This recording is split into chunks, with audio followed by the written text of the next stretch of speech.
فیصل نامی ایک نوجوان کی ہے جو پاکستان کے ایک چھوٹے سے گاؤں نورآباد میں رہتا تھا۔ فیصل ایک سادہ نیک دل اور عبادت گزار لڑکا تھا۔ اس کی عادت تھی کہ روزانہ عشاء کے بعد جنگل کے کنارے واقع پرانے مزار پر بیٹھ کر قرآن کی تلاوت کرتا۔ وہ جگہ سب کے لیے خطرناک مانی جاتی تھی کیونکہ لوگوں کا کہنا تھا کہ وہاں جنات کا بسیرا ہے، لیکن فیصل کو کبھی ڈر نہیں لگا بلکہ اس کے دل کو وہاں سکون ملتا۔ پہل ملاقات۔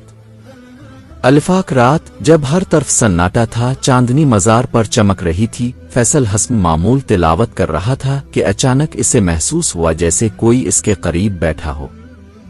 اس نے نظر اٹھا کر دیکھا، ایک حسین چہرہ، روشن آنکھیں، سفید لباس اور مسکراہٹ لیے ایک لڑکی اس کے سامنے بیٹھی تھی۔ تم کون ہو؟ فیصل نے گھبرا کر پوچھا۔ لڑک نے دھیمے لہجے میں کہا، میرا نام نائلہ ہے، میں یہاں ہر رات تمہیں قرآن پڑھتے سنتی ہوں، تمہاری آواز دل کو چھو لیتی ہے۔ فیصل نے حیرت سے پوچھا، لیکن تم کبھی نظر کیوں نہیں آئے؟ نائلہ نے آنکھیں نیچی کر کے جواب دیا، کیونکہ میں تمہاری دنیا سے نہیں ہوں، میں ایک جن ہوں۔ محبت کا آغاز۔ اس انکشاف کے بعد فیصل کو عجیب کیفیت میں مبتلا کر دیا۔ وہ چاہتا تو وہاں سے بھاگ جاتا، لیکن نہ جانے کیوں وہ رکا رہا۔ وہ نائلہ کی باتوں میں ایک عجیب سچائی، ایک کشش محسوس کرتا تھا۔ نائلہ ہر رات آتی، فیصل سے باتیں کرتی، دین کے بارے میں سوالات کرتی، اور فیصل اسے خوبصورت انداز میں جواب دیتا۔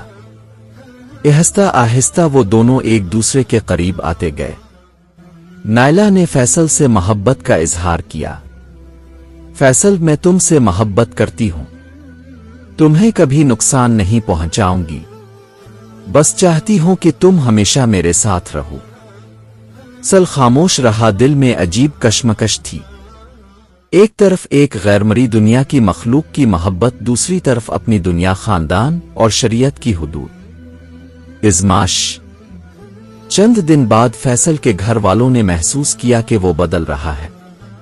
خاموش، گم سم، اکثر جنگل میں رہتا۔ ایک دن اس کے والد نے تعویذ لکھوا کر دیا اور کہا، یہ بازو پر باندھ لو، جو کچھ چھپا ہے ظاہر ہو جائے گا۔ فیصل نے جیسے ہی تعویذ باندھا، نائلہ کی اگلی رات ملاقات پر وہ چیخنے لگی، یہ ہٹاؤ فیصل، یہ میرے لیے زہر ہے۔ اب فیصل کو یقین ہو چکا تھا کہ یہ سب خواب نہیں۔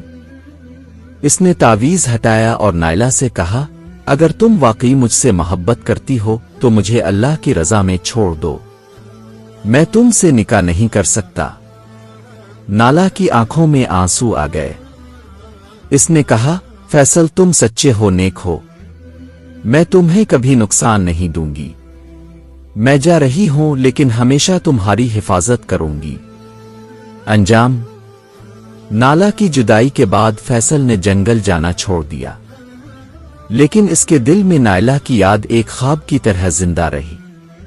وہ اب ایک باعمل حافظ بن چکا تھا، لوگوں میں دین سکھاتا، مسجد کا امام بن گیا۔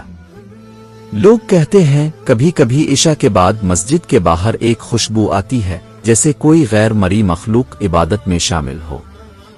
سب کہانی ہمیں سکھاتی ہے کہ ہر کشش اور محبت کو قبول کرنا جائز نہیں۔ شریعت اور عقل کے دائرے میں رہنا ضروری ہے، چاہے کتنا بھی دل مائل ہو۔ محبت اگر اللہ کی رضا کے خلاف ہو تو وہ آزمائش ہے، محبت نہیں۔